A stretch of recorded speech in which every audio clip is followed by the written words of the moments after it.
and welcome to Into the Light. I'm your host, Edina Mauvana. Today we have Yanick Seide, and she's a certified master coach, facilitator, mentor, best-selling author, and international keynote speaker dedicating to empowering professional women. Yanick helps them gain clarity, discover their true purpose, and design fulfilling lives and careers. Through mentorship and proven strategy, Yanick guides women to unlock confidence, embrace transformation, and achieve lasting success. So much for Women's Empowerment Month. I'm so glad we got you in this month, Yanick. It's great to have you today. Thank you for having me. Thank you for the opportunity. Yeah, this is really wonderful. And I know we have a lot going on in March for women and empowerment. I know I've been posting on social media and I've been following you. You've been posting, and all of us are doing different speaking engagements. And we have a summit coming up at the end of the month just around women's empowerment. So I'm really excited to have you and to talk a little bit more about the work that you do and why you do it, how you got into it, and all of that. And then how you're really helping women with a lot of different areas of life, right? You do career coaching, you do mindset, mentorship. So I'm just so excited for all the different layers of work that you're doing. Yeah. So tell me a little bit about your background, Yanick. How did you get into this work originally? Because I think you've been doing it for quite some time, right? Maybe over a decade or two. I've been doing it unofficially for over a decade. Yeah. On the side of my desk, it was something that was natural to me to do no matter where I was, where I worked. That's something I've always done. I've always been also involved with women's organizations where I did do it as part of my function as a volunteer naturally. And also at work, people would come to me. I was the go-to person, whether it was a colleague, other team members, or some of my clients who are managers, because I worked in HR for a while. So I just seem to have that affinity. And that period of time when we were isolated. Yeah. We were all So there having was, mental health issues and depression and solitary confinement. yeah. But for me, it was an enlightenment because I had so much time on by myself. And just before that, there was a pilot project for managers and leadership, coaching for leadership for managers. So somebody said, yeah, you should go and apply and see. I was there maybe before the coffee break. The instructor came to me, a little puzzled, asking me, are you a coach? I said, not officially. She said, because she saw how I was behaving. And she said, have you thought of getting your certification? I said, yeah, in a few years from now when I retire. That's what I answered. That's your end goal, right? Your long-term plans. Down the road, and then the universe had other plans for me. This period of time when we had a lot of time by ourselves, and I'm going to talk about this, feeling alignment, and I felt something was missing. I didn't know what really, and then I started to go back to what I used to do with people I helped. And I went, something is missing, and found my purpose. And I realized what really brought me joy, no matter where I work, was coaching and helping. Also, I coordinated 2 different mentoring programs in different departments where I worked.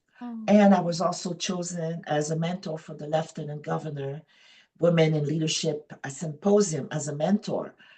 It was always there. I just didn't see it. Sometimes it's right in front of you. So that moment of silence made me think, this is where I need to be. And that's where I decided to take that leap again, which I've done many times before, and got all my certifications. And the next thing I know, everything unwrapped, speaking at different platforms, coaching, being interviewed on podcasts, and meeting people from around the world. And so it's been a whirlwind, but I know this is where I need to be. And people who've known me for a while said, you should have been there all along. They could see it because I beam. This is where I'm the happiest. And especially, I know it sounds like you have a corporate background in HR and my last big professional job, I was at Salesforce, and I had been impacted by layoffs, going through corporate burnout, and so many women, especially right now. And you mentioned the pandemic and people's lives taking a totally different turn, and really getting out of that hamster wheel mentality of burnout, and all of that work being about mindset. Or for me, it was really leaning into more of my feminine energy rather than being in my masculine energy, for years, and all of that. I feel like so many women are trying to take this mental load off, whether we're over functioning, over parentified, whatever, adults that have been now having our breakdowns, right? needing the coaching to help get through finding your purpose and finding your lasting plan for success, not just what you're doing for your 9 to 5. And you're talking about burnout because Yeah. funny enough, I have a military background. So I started in the military, went back to school. Military, yeah. Oh, you are the ultimate So I masculine side. So all my life, I had to use the masculine energy, Yeah. right? And then when I went in the HR, the nurturing side of me, because I was in education, I went back in education and so on. So that's what I did for the longest time. And I was teaching mental health, how to avoid burnout, stress management. So during that period of quiet, I realized I was headed that way. I said, okay. So it's a combination. And I love the fact that you talked about the masculine energy. At work, that's where I was exuding. But when I did what brought me joy, that was not the energy I was using. Opposite, right? Yeah. It was my feminine energy, and it made me feel so at peace. So, like I say, it was not the official part of my job, but when it was needed, I would do it. And I always felt refreshed when I did it. So it took me a while to realize because you're, like you say, we're on a hamster wheel and we don't know how to get off. It's just like you keep spinning and you just go through the motion and you go and go until there's a critical incident that makes you maybe the wheel hits, comes off the hinges or whatever. And then you're catapulted out. And then you have a moment of awakening once you maybe hit the wall. I'm speaking an imagery here. Let's say you fall off the wheel that's going really fast. You bounce and hit something, you stop and woo, got stars, and then you regroup and go, oh, where am I? How did I get there? Yeah. And some of the things that I went through as well, I've not unpacked that, but that's basically what made me finally do it. I was always doing it, but to realize that's really where I'm meant to be. It took me, I was on a hamster wheel that eventually I think came off the cog and it fell off and I fell and went, okay, now. Isn't that what the universe does? It's like we have to reach these moments where things come crashing down, whether there's layoffs, or in my case, or it seems in the spiritual awakening process, a lot of times for us to really step into who we are, who we want to be, it's the crashing down is tower moment, whatever that might be, has to happen first before you can really rebuild. So how does your work really guide women into that confidence after such a terrible, like our confidence is just shot at that point? You feel like, what good am I? Imposter syndrome, things that you're battling against. So how do you really help with the confidence piece? Because I know that's where a lot of women really struggle before they can have major breakthroughs, right? Or shift or leap into new energy, right? Especially women, because most of us as women, we are juggling many balls. It's not just us in a job. Some of us are in relationship, we have children, or we have aging parents and all the different commitments that are attached to that. And we're wired as nurturer. And most of us, maybe the newer generation is not nurtured the same way we were, but it was more your family comes first, everybody comes first. So after a while, you go through the motion, you have a career, you take care of everybody else, and then they reach a moment. It's for women, it's at a different point. Sometimes it's when the kids are older and late teens going to college and they don't need mom as much. Okay, what am I going to do with myself? Or after a change, who am I? What can I do? And sometimes it's more realization is okay, I'm there, but I don't really want to be here, but I don't know what I want to do. So sometimes my clients come with one goal, whatever. I say, yes, I can do that. But working with them, the first thing that I have to eradicate is the expression, I'm only. Yeah, like minimizing yourself to be in a certain pigeonhole, like a very narrowness. Exactly. That's the thing. And it takes a while. And as I work with them, they catch themselves saying this. So first of all is to own who you are, to unpack all that you have to offer. I said, you have a lot to offer the universe. You are not defined by what you're doing right now. So there's a lot of introspection that I do. And the first session is quite introspective. And sometimes it becomes emotional because the truth comes out from them. And it's like the realization that, oh, forgot who I was working. So once you own all that you have to offer, you own who you are, it changes everything. You do not, it helps really overcoming those limiting beliefs. And that doesn't happen overnight, that those are habits that we picked up and nurtured in a certain way, and they're ingrained in us for a long time. So there's work to be done. And what happens is that there's an awareness, and you catch yourself going there with the imposter, and then you intercept it. Okay, you intercept it. I don't know if you know anything about positive intelligence. We talk about imposters or saboteurs. I'm sorry. The main one is the judge. One judge. So the mentor is the judge.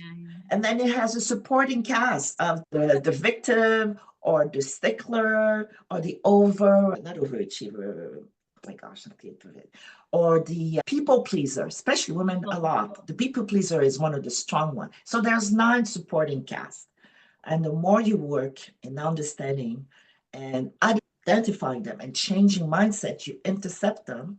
The more you do it, it's like you're building a muscle, and you intercept it sooner and don't let the judge who puts you down and makes you mistrust yourself or bring back the imposter syndrome. You recognize it sooner and you overcome, and then you quiet it down. And by doing positive intelligence exercise, it's a whole system. Right. It's proven scientifically, by doing the work for 7 weeks, you start building new neural paths. And then the regular one where we go to the judge right away gets weaker and weaker. And the sage, which is how you intercept and come from a positive mindset, gets stronger. So that's what is the big part. Because once the person is comfortable, it brings clarity.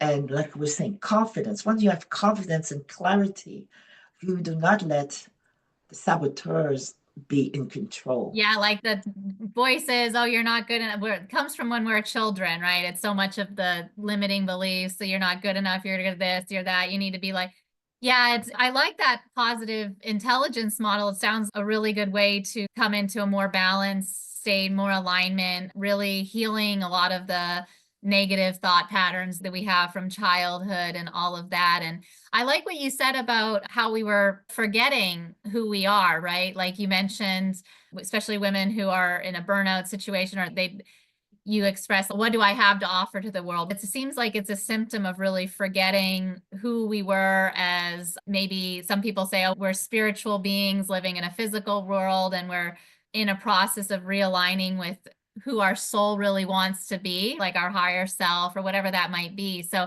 I was curious if you have a spiritual element to what you're finding with your work. Are you feeling we're bringing more women to a spiritual sort of soul-driven mission, if you will, like a sort of a way in which we're aligning with God or with our religion, integrating all of these different things in a way where we're on a better spiritual direction as well?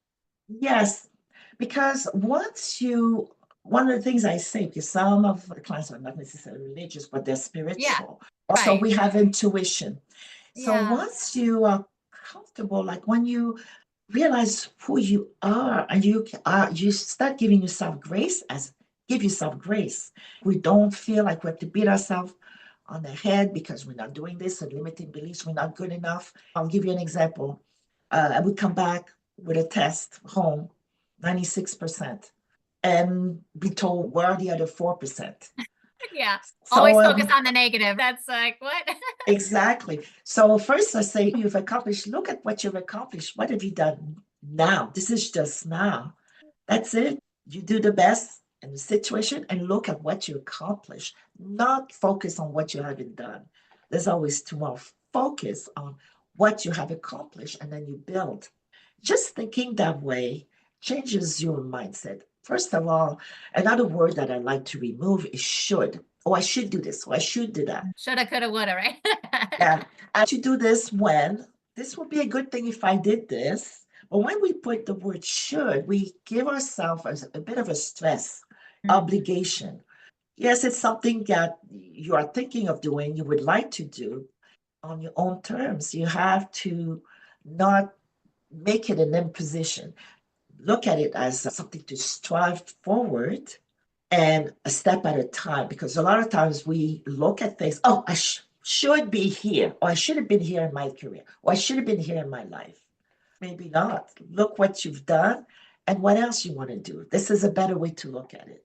Because I find I know myself, when I focus on the should, because I've been there, you feel like you're a failure, and then you forget everything that you've done along the way and everything that you've collected.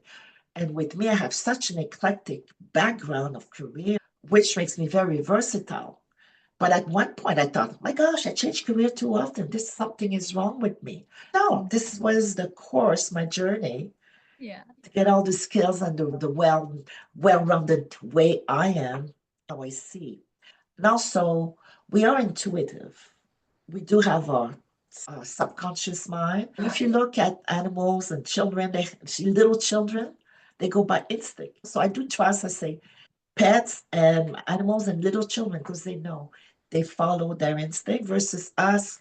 After a while, when we grow up, if we feel like something is off, a lot of times we say, oh, don't be so foolish. Why do you think that way? And I've learned that we don't always have to understand why we feel a certain way, because our instinct tells us we're not in the right place, it's not the right thing to do. And looking back in my years, I look back at things where I should have done something, but I said to my little voice, oh, don't be so foolish, and did not listen.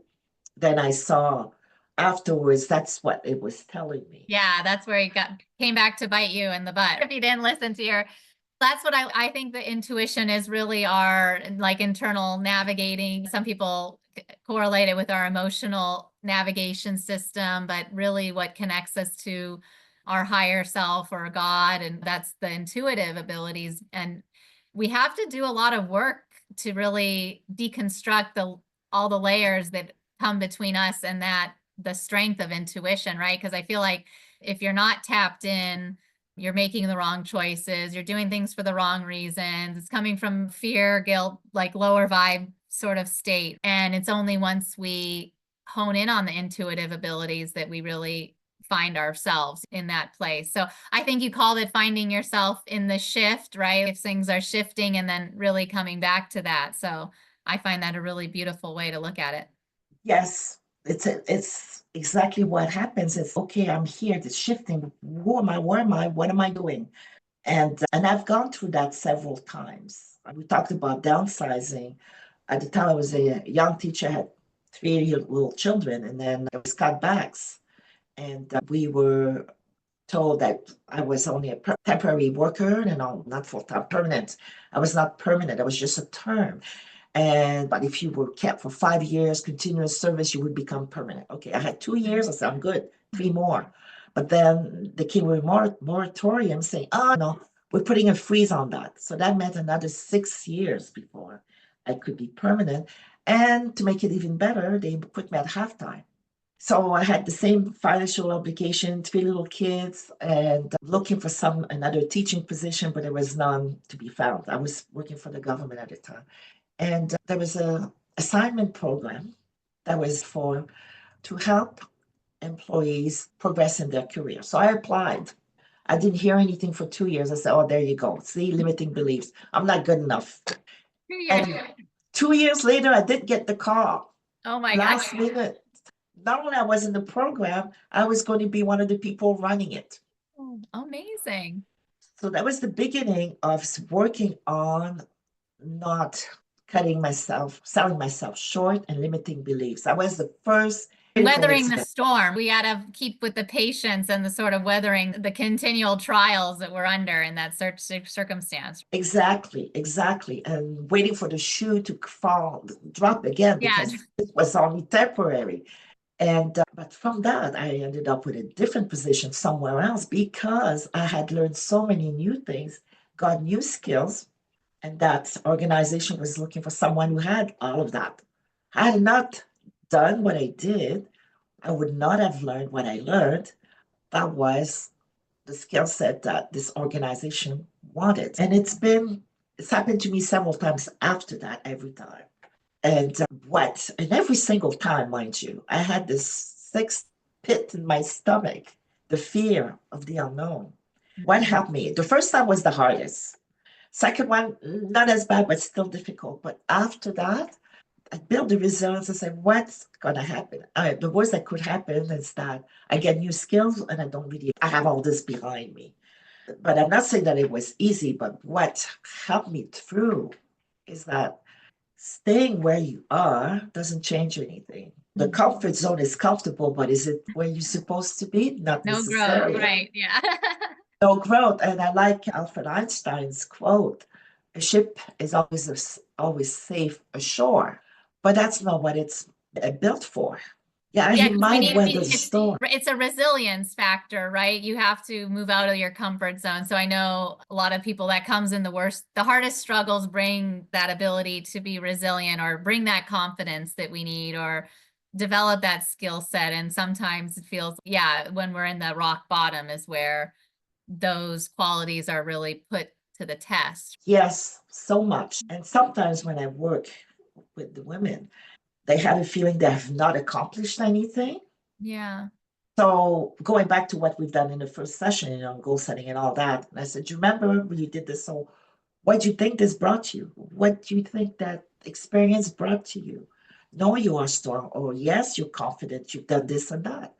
Because when sometimes we stay in the moment and just focusing on that and just looking at gaps versus, yes, but I've done all this before, or I've done this and I've done that. And I say, you start adding it up, stack it.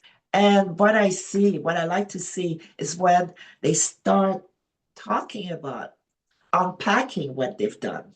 And I can see the body language as they talk. It's like we have to be mindful of the self-talk we have with ourselves and also what we say. So when they talk about themselves in a positive light, when they are packing things that they have done, or skills or projects that they have accomplished, because we forget it's in the back and we totally forget. We just are, yes, we should be in the present, but focusing on what's lacking. So when you start going back and rewinding and start making a compilation of everything that you've done up to today, wow, that's a lot. You don't realize it until you start talking about it. And this is what I love to see is when they start unpacking and go, I can see it. Oh yeah, I've done that. Or they would actually sometimes say, oh yeah, I've done that. I'm a bag of chips and more. All this in a bag of chips. Yes, you are. Yeah, giving So, ourselves the credit where credit is due is a big part of it. and then once you have that, then is when you are stuck, let's say, at a crossroads, you don't know what to do. But it's like having, if you don't know where you are and what you want and what you have to offer, it's difficult to plot your course. You need a point of reference. And the point of reference is what you've done, who you are, what you have to offer, and also what are your values? What are your core values? It's not just making a change for a change. You also, and often when people are dissatisfied, it's because one of the core values is not honored in their environment. Right. And the core values it's a very short list. And we'll find that every time there is an angst in an environment, it's because, Anxiety. for example, if you're working in an environment where you cannot express yourself and you're a person who's very expressive and you're creative, and this is not a place where you can exercise it. Stifled. You're feeling like stifled, right? Yes, if it's temporary, that's one thing. Sometimes you want to do things and it's not the time to do it. But if it's an environment where you can never have that core value is not there, it makes it difficult. Then you learn to cope and accept, and then it eats at you. Right. Or, yeah, for example, if respect is one of your core values, or to be recognized or acknowledged, it doesn't have to be big, and you're in an environment where you're invisible, after a while, it does have an impact on you. So when I say this is one of the things I work on as well, what are your core values? And after they don't know, they forgot. And once you hold it, that's when you can have healthy boundaries also. And realigning with what will be not destructive to your mental health and will actually instead of eating away, begin to build you up in the right direction. Yeah, I was curious about your book, Pathways to Purpose, because it sounds a lot about you have a methodology here, a bigger picture, a bigger way, like a sort of a way to do it, right? Everyone knows this in a theoretical sense, but tell me a little bit about the pathways to purpose, because it sounds like we need a little bit of a how-to guide for getting from A to Z. Essentially, it's a guide to clarity, confidence, and yes. Yeah. I'm not saying 1, 2, 3, 4 because your purpose can mean something different for each person. So Right. it's an introspective book where I said, what is purpose? And I kind of describe it, but also it could mean something else. So I go into that. And then I have, in every chapter, there are introspective questions for you to unpack. So that helps you see the way, after it helps you clarify. It clears the path. It helps you have a clearer some clarity, and the methodology you create according to what you have discovered about yourself and answering the Yeah. questions. So it's like a self-led sort of journey in that way, right? You're leading yourself. And how long? I know you said you work also one-on-one with women. And can you tell me a little bit about how long it takes, or what sort of program you have? I think you mentioned 7 weeks for what was it called? The positive. Oh, the 6 week. Oh, okay, Yeah. yeah. My main program is a 3 month program. Usually to get results, it's Yeah. a 3 month program Uh-huh. and it's live revitalized. But I also have when you have a biocomputer, you have a quick start sheet instead of the owner's manual. So I Yeah, do. quick start. So I do have a 6 week program, and from that there's goal setting. So now you get a clear idea of basically who you are, what you want, your core value. So it's basically the groundwork Yeah. and then when they're finished, so they have an idea. Okay, this is the direction I should be taking. The 3 months is a bit more in depth because then I can guide you into making that leap. However, depending on where the person is, I've had somebody after my 6 week program, she launched a business. Oh. She thought, see, you don't realize that she thought she didn't like what she was doing. And as she worked with me, realized she liked what she was doing, but she was missing something. And this person was believed in health. She was very fit and eating clean and all that. So make a long story short, she created some organic protein, not that Ah. that you would have to eat fresh, and then realized she already had the network where she could sell them. She had her son create the website. So that was because where she was, she needed that clarity and also the confidence to make that bold step. She had the tools she didn't know she had because limiting beliefs, she didn't have any clarity. But working with me, by the time we were done, she had a roadmap to execute. And she has the business. The business is running. Help you have your blueprint. And with the 3 months, then we go delve more in depth. And that's the difference between the two. Yeah, So, yeah. I love that. We need a roadmap to get there and a blueprint to follow, or someone else who's done something similar in the journey. So I love that your work is bringing women to their entrepreneurial side, or their launching of businesses, or getting out of alignment with what they're doing professionally into something that will really give you the sort of fulfillment that we need in order to really have the breakthrough in life and have that level of happiness, joy, satisfaction, and confidence that we need every day. So that's really wonderful. And that's when I see that, this is what brings me joy. This is why the part of my work that I do, that I love. For example, I had a young woman working with me. She was on a 6 week program, but by the time we were done, she knew her worth. She knew what her skills were and what core values were. So when she applied for different jobs, she knew she would not apply. She knew which job not to apply because she had that knowledge, a new position in a field that she never even thought was not on the radar. Oh. But it meant all the core values, her interests. And she said, I would have never even considered that position and applied for it had I not known this about myself. Yeah. Yeah. Yeah. I love that. And before we wrap up, Yanick, why don't we talk about where women can find you if they've been listening, they want to hear more. I know you're on LinkedIn, and where to find your book and all of that. Where's the best place that people should go to follow you or get to your work and your website and all that? Okay, so you can find me under my name, Yanick, on LinkedIn or Facebook. And Okay. my website is Chrysalis Women Empowerment. Chrysalis Women Empowerment.ca, right? For Oh yes, .ca. Yes. all right, great. Chrysalis Women Yeah. Empowerment.ca. Yes. Yeah, yeah. Okay, we'll have that linked below, and I'm glad everyone who hears this should go check it out, check out your book. Any other final thoughts, words of wisdom before we wrap up that you'd like to share for anyone who needs that inspiration for today? First, love yourself. There's only one of you, and you have a lot to offer the world, and love yourself. There's only one of you, and you are enough. You are enough. Yeah, love yourself. That's what we're here to do in the healing journey, whether it's through traumas or overcoming negative thought patterns. That's really what it comes down to. And that unifying force of love, tapping into it more and more. I love that so much, Yanick. Thank you so much for being here. I'm so glad we got to share before Women's Empowerment Month is over. And yeah, we're going to have those links posted in the episodes. Thank you for everyone joining in, and we'll see you next time. Okay. Thank you so much. Thank you for having me. Thank you. Bye-bye. Okay, bye.